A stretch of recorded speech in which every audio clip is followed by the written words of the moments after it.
Welcome to the Goldenberg Destiny Project. In this episode, we're going to talk about Matan Torah, the giving of the Torah at Mount Sinai. Now, the giving of the Torah was the culmination of the entire process of Yetzias Mitzrayim, of the Exodus, and the Exodus was a result of a whole series of spectacular miracles. It was very supernatural. This was the age of revelation.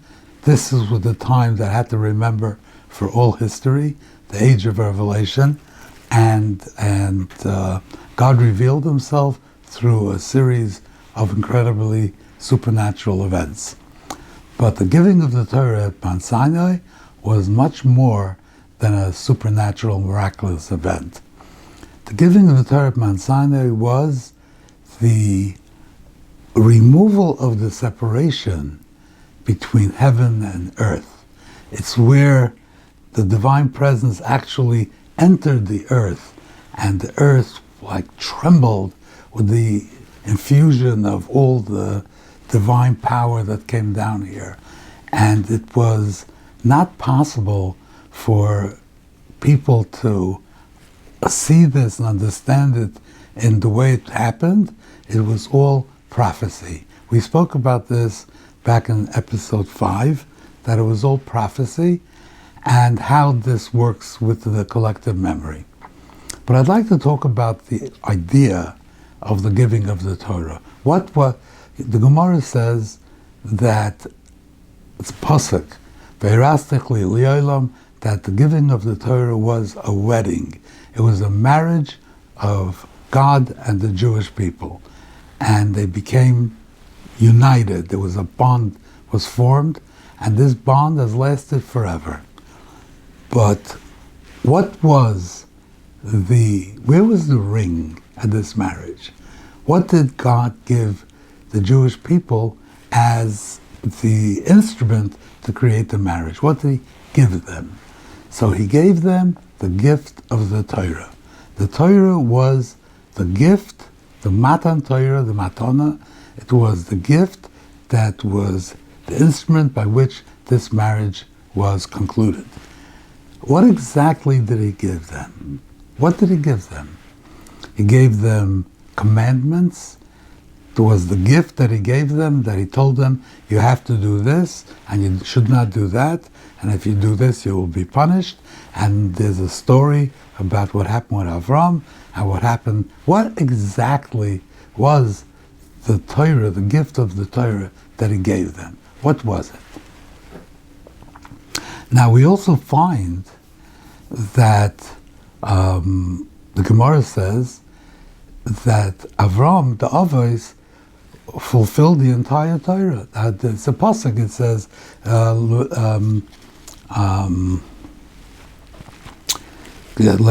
"Shama lekoili lasais b'tzvoisai chukoisai b'shmati." I don't remember the exact language, but he did all my mitzvahs. And the Gemara says that the Avos were Mekayim all the mitzvahs of the Torah.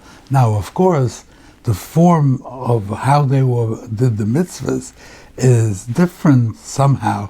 I don't understand exactly what it means, and it's certainly, even let us say that they ate matzah on Pesach, but they were not commemorating the Yetzias Mitzrayim, the exit from Mitzrayim, because it hadn't happened yet. And it was somehow, there was something in the inner pneumius of the mitzvah that could work for them and work for us in a different way. But they had all the mitzvahs. God gave them all the mitzvahs, and they fulfilled all the mitzvahs. So what happened by Mount Sinai? I mean, he gave it to them, he gave it to us. Was that the same thing? Was the mitzvahs they had, did they have the Torah? Was the Torah given to them? Apparently not. So what exactly is the difference? Also, we find before they came to Mount Sinai, they were in a place called Morah, and the pasuk says, "Sham sam leichayku mishpat," that God gave them laws at there, and the Gemara says it was Parah Aduma and Shabbos and Dinim, and that means Parah Aduma for Taharas, for purification, ritual purification. Shabbos means the observation of Shabbos, and Dinim means an introduction to the Torah system of civil law. That's what they were given. They were given that to have like a beginning, to be able to get used to practicing and studying. So they already had these mitzvahs. So what happened later at Sinai? Was that the same thing? They already had this? So then when they got the Torah, they only got the rest of this? What exactly what is the Torah? What is it? Is it just a set of rules, stories, a way of having a relationship with God? What exactly is the Torah? So the Gemara says in Kedushin, there's a machlekes in the Gemara in Kedushin between Rav Tarf and Rabbi Akiva. They had a dispute. What is greater? Talmud learning, is learning Torah greater, or is mitzvahs, doing mitzvahs? Talmud Gadol or Maisa Gadol? Rabbi Akiva said Talmud is Gadol. Learning Torah is greater. Now this means that, of course, if you have to put on tefillin and you're sitting and learning, but you can't violate that mitzvah. You have to do that mitzvah. What it means is, if there's a mitzvah, if you have the opportunity to learn or to do a mitzvah, which can be done by other people, if you make the effort, you could find somebody else to do that mitzvah. Should you find somebody else to do the mitzvah and learn, or no? You should do the mitzvah. That's the dispute in this case. So Rabbi Akiva says learn and get somebody else to do the mitzvah. Rabbi Tarfon says no. Maisa's Gadol, you should do the mitzvah. Now, and the Talmidim and the Bismedra got together and they said, no, Talmud is Gadol, learning is greater. Why? Because it leads to Maisa. So if that would seem to indicate that the Maisa is greater, because if the greatness of Torah is because it leads to Maisa, to doing mitzvahs, then it would seem that doing mitzvahs is greater. So what exactly are they saying? And also, what is Reb Tarfon saying? That doing mitzvahs is greater than learning. But we know, the Mishnah says in Peah, that Talmud Torah Keneged Kulam, the greatest mitzvah in the Torah is Talmud Torah. So how could you say that if you have a mitzvah, you have an opportunity to do a mitzvah, and you have an opportunity to learn, like learning is much greater, so you should learn. It's also a mitzvah. It's the greatest mitzvah. So what does this mean? So I would like to explain this by, we'll start with the Mishnah in Avos. The Mishnah says in Avos that Kol ha-mechabedes ha-Torah gufay mechabed al habriyos. If a person honors the Torah, then his body is honored by people. People honor him. So what does this mean? So Rashi says that it means you're honoring the Torah means that we're talking about the Sefer Torah, the Torah scroll. You don't put it on a bench where people sit. You don't pile them up one on top of the other. That's not honoring it. But if you honor it and treat it with respect, then midah keneged midah, measure for measure, people will treat your body with respect. So in other words, that means that that's different than honoring you. It means, let's say, they'll find you a seat, or they'll get you the portion, things like that. So you honor the guf of the Torah, which means the body of the Torah. The Sefer Torah is not the Torah.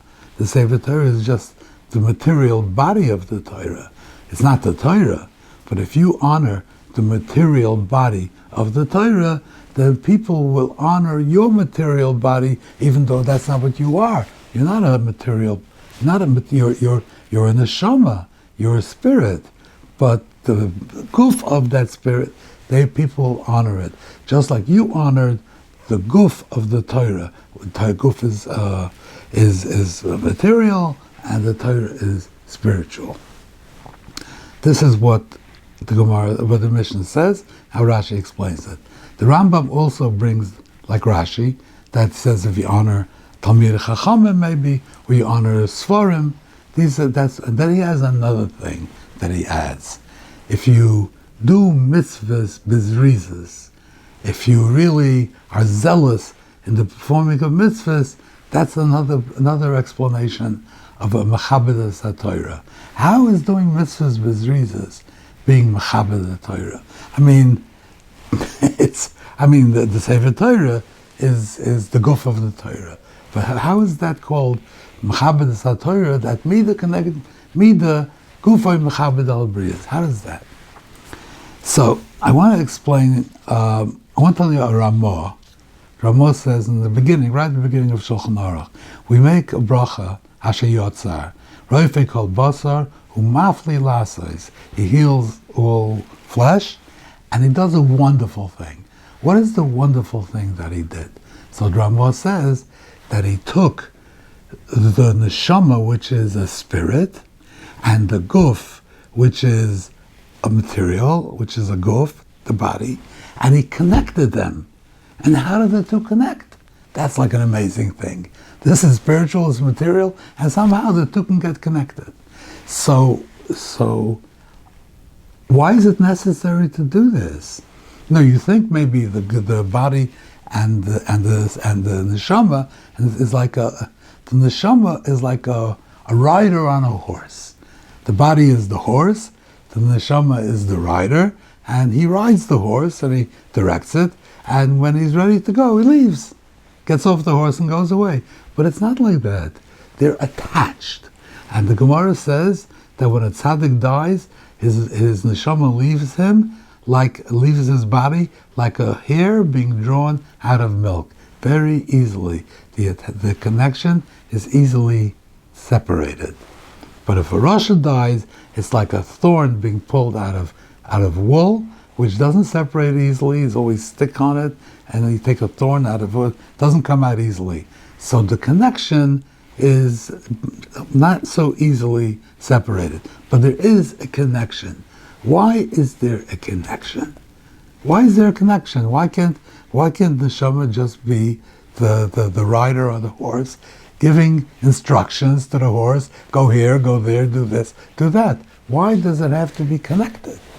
So I think the reason it has to be connected, because neshama is pure spirit. It comes from the Olam Elyon, it comes from Shemayim, it's a chilek elokam amal. It really cannot stay here. If you have a neshama comes down to the earth, it will spontaneously go back to heaven. It doesn't have a place here. The only way you can keep a neshama here for an extended is you have to connect it to a body. You have to anchor it, and the anchor tethers the neshama to the guf and keeps it in this world. That is why it has to be connected. What is the Torah? The Torah, the Gemara says that God made the Torah before He created the world. He created the Torah. So what form did that Torah take? I mean, did it talk about Avram? It did not. It was Eish Shachar al Gabi Eish Lovan, black fire on white fire. It was combinations of the shemes of God. There's Ayin Ponim La Torah. The Torah says 70 faces to the Torah. And each of the 70 faces also has 70 faces. And each of those also has 70 faces. So the permutations of the Torah are infinite.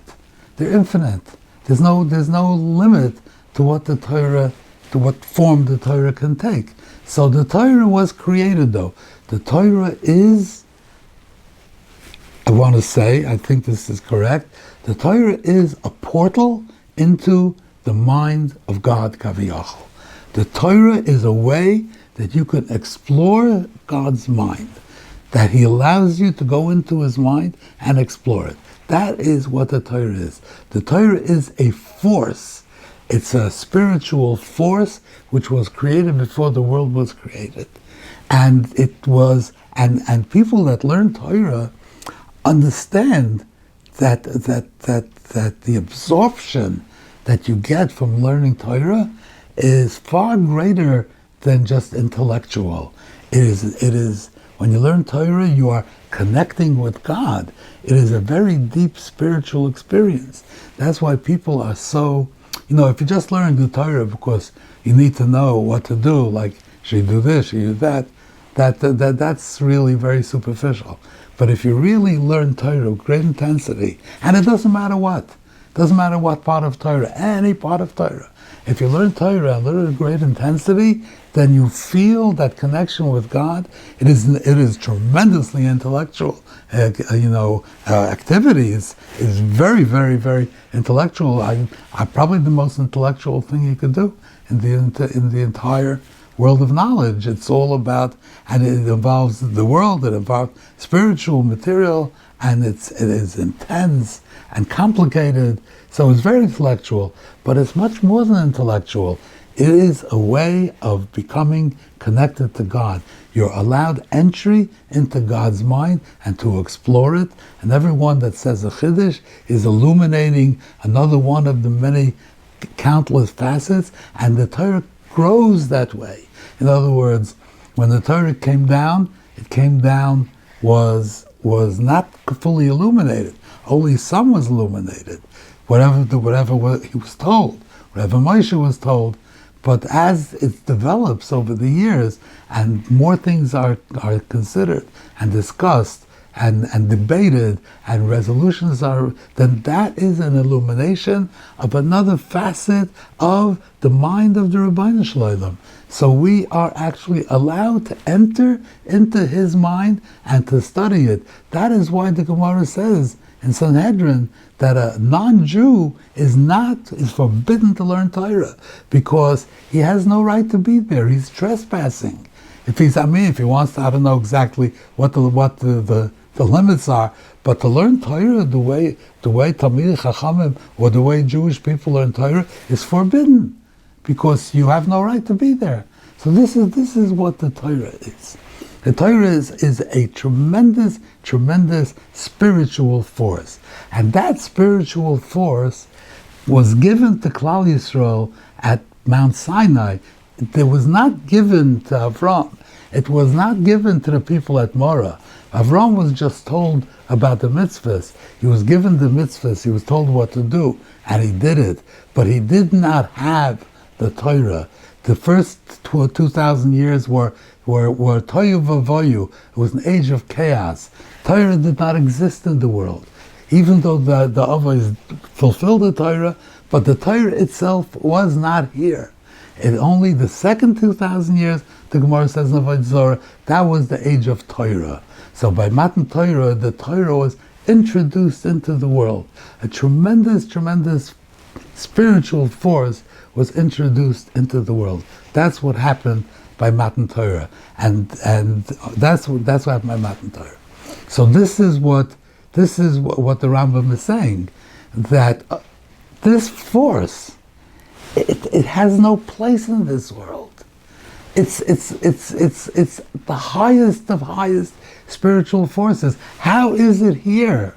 It needs to be anchored here, just like the soul of a person needs to be anchored here by being connected to the guf. The Torah has to be anchored here. And the way it's anchored is by the performance of mitzvahs. When you do mitzvahs, people do mitzvahs, that is the guf of the Torah.